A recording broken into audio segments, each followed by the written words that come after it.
Next to Street Fighter, the Marvel-style fighting games that Capcom has produced are probably some of their most popular ones.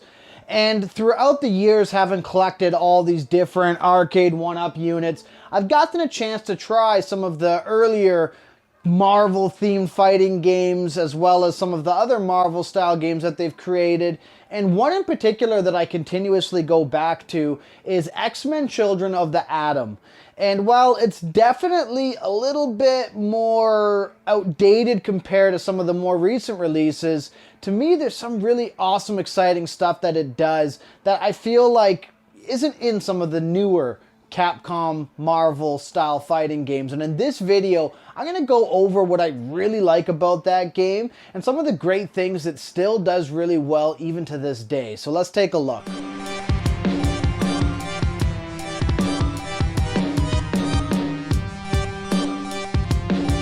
X-Men Children of the Atom came out originally in 1994 in Japan and then made its way to North American arcades in 1995. It also made its debut on different consoles like the PlayStation 1 and the Sega Saturn.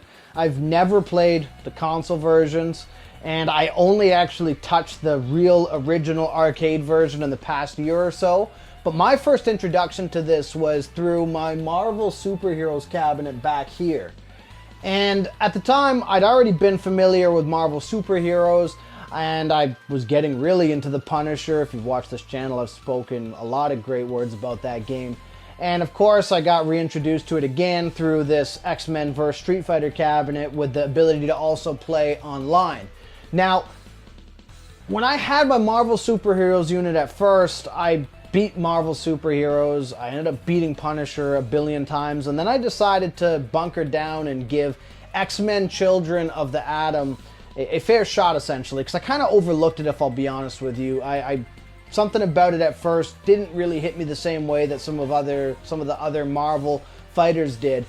But one thing that struck me out of the gate was I really liked the character selection. I liked the different X-Men that you could choose from, and even some of the villains, some of them also being obscure, from X-Men that you could choose to play as. I thought that was awesome because I, growing up, was a huge fan of the comics and the cartoon show. So I thought that was awesome. But then getting further into it, one of the things that struck me that made it feel a lot different than Marvel Superheroes or Marvel vs. Capcom was that it's a lot more slowed down, which in some ways makes it feel a little bit more outdated, but it also makes it feel a little bit more methodical than some of the later Marvel versus style games that Capcom's known for. And I thought that was a unique twist on this style of Capcom fighter. The other thing that struck me as well is that this game itself holds up really well visually. The sprites still look very good and the environments look awesome, and I also really like that the environments in many of the different levels or stages you fight on are destructible, and there's different tiers and floors, which for a fighter from that era is quite unique. And I personally found it added a lot of variety to this style of fighter, especially for one that feels a little bit more methodical. But you also have a lot of cool introductions that weren't in previous Capcom fighting games, like a super high double jump. You also have different ways to approach combinations, and then of course being able to break through the different environment and capitalize on that does add an extra layer and element to this game. The other thing as well that I also really liked is a lot of the fighting styles between each of the characters feels quite unique. I didn't feel like there was a lack of variety when it came to using the Silver Samurai, for example, versus going to Wolverine. They're very different fighting styles and approaches than a lot of the more subsequent Capcom fighters. Now, of course, I know Marvel vs. Capcom has 3 million different characters at this point, but in this era of fighter, I thought this was quite unique.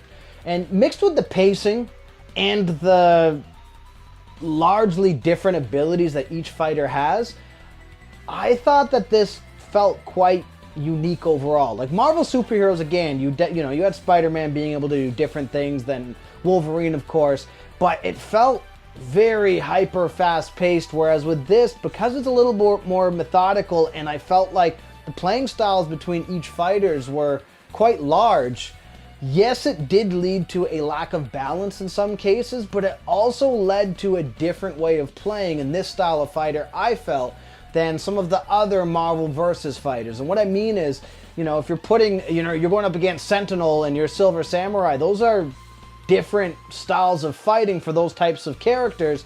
And so you have to approach Sentinel a little differently than if you're approaching, I don't know, Storm, for example. And I think it has to do with the abilities that, some fighters have dramatically higher damage in this game than others. And I know some people have complained that led to a lack of balance, but if you know how to kind of fight around it, I felt like it actually worked quite well, and it made it a lot more exciting and even anxiety inducing to a point, because I felt like you had to adapt and adjust for each person that you're fighting against, or a friend that you're fighting against who's using someone that you're not commonly practicing against. And I really did like that approach to X-Men Children of the Atom, and in a lot of ways I think that made it feel quite special.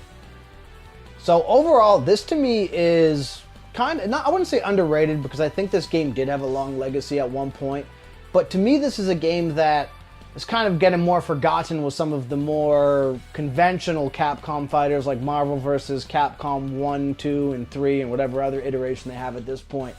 And I think it's kind of been left behind a bit, but I think there's still a lot of exciting elements to this game, and still a lot of fun gameplay to be experienced, that if you haven't checked this out, or you have this on one of your arcade one-up cabinets or on an emulator or something, I really do think it's worth digging back into and giving a chance, because I think there's a lot of great fun to be had with this game.